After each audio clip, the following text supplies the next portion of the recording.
আসসালামু আলাইকুম। আজকে আপনাদের সঙ্গে যে বিষয়টি নিয়ে কথা বলবো সেটি হচ্ছে সিঁড়ি লাগানো।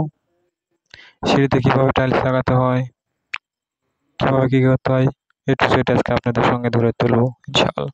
তো প্রথমে দেখতে পাচ্ছেন আমরা সিঁড়িতে সুইপিং করে নিয়েছি, নেওয়ার পরে এই যে ময়লাতে পানি দিয়েছি, পানি দেওয়ার পরে ঝাড়ু দিতেছি। সুন্দর করে ঝাড়ু দিতে হবে যেন ময়লা লেগে না থাকে।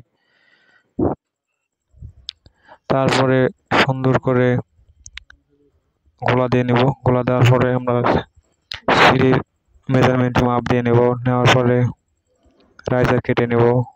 এই যে আমরা সিঁড়িতে মাপ দিতেছি, দেখেন সিঁড়ির হাইটটাও দেখে নিলাম, মেজার সবই দেখে নিয়েছি। এখন আমরা সুতো বেঁধে নিয়েছি। সুতো বেঁধে নেওয়ার পরে পাশে মাটাম ধরতে হবে, ধরে দেখতে হবে পুরোটায় 1 ফিট আছে নাকি। উপরেও দেখতে হবে, নিচেও দেখতে হবে। টেপ ধরে সুন্দর করে মাপ ধরে দেখতে হবে, মাটাম নিয়ে ধরে। তো আমরা এই যে মাপ দেখতেছি, দেখার পরে আমরা টাইলস লাগানোর কাজ প্রায় শুরু করে দিয়েছি। দেখেন এই যে উপরে সিঁড়ির মেঝেতে লাগাইতেছি। লাগানোর পরে সুন্দর করে স্পিড লেভেল দিয়ে সোজা করে নিতে হবে। নেওয়ার পরে আমরা যে রাইজারটি লাগাবো সেই রাইজারটি মশলা দিয়ে সুন্দর করে লাগাবো। তো এই যে দেখতে পাচ্ছেন সিঁড়িটা অনেক খারাপ, তো সেই কারণে অনেক সমস্যা হইতেছে। তো রাইজার লাগানোর পূর্বে অবশ্যই টাইলসের উপরে সিমেন্ট ছিটিয়ে দিতে হবে। সিমেন্ট ছিটিয়ে দিলে ভবিষ্যতে আপনার টাইলস খুলবে না। তো অনেক সময় দেখা যায় টাইলস মশলা লেগে আছে অথচ টাইলস খুলে গেছে।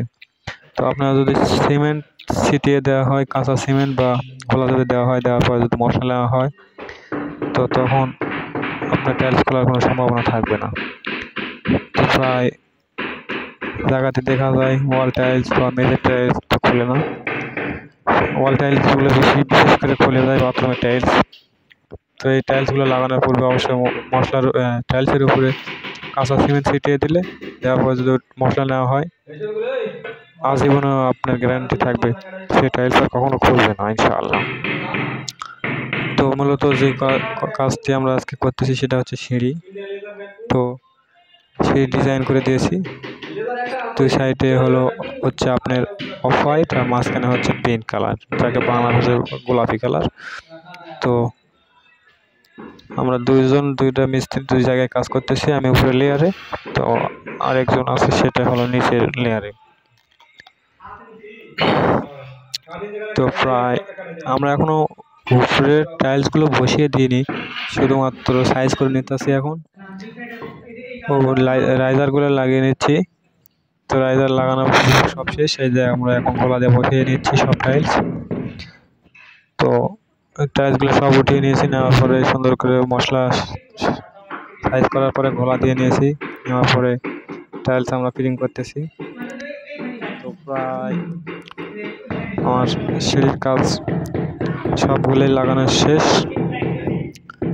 তো এখন আমরা যে কাজটি করব সেটা হচ্ছে এখন সুন্দর করে মুছে নিতে হবে সুন্দর করে, কারণ ভবিষ্যতে যে ভিক্সল আছে, ভিক্সল দেওয়া যাবে না সিঁড়িতে ভিক্সল দিলে আপনার SS5 আছে, SS5গুলো যদি ভিক্সল পড়ে অনেক কালো হয়ে যাবে।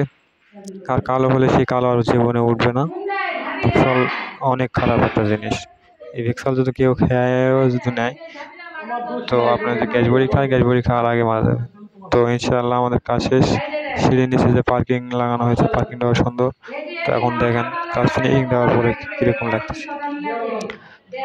তো সিঁড়িতে মাঝের চৌকিটা আছে, চৌকিটার কাজ আজকে করিনি, কালকে করব। তো এই যে 2টা সিঁড়ির লেয়ার শেষ আমাদের। এই ছিল আমাদের আজকের ভিডিও।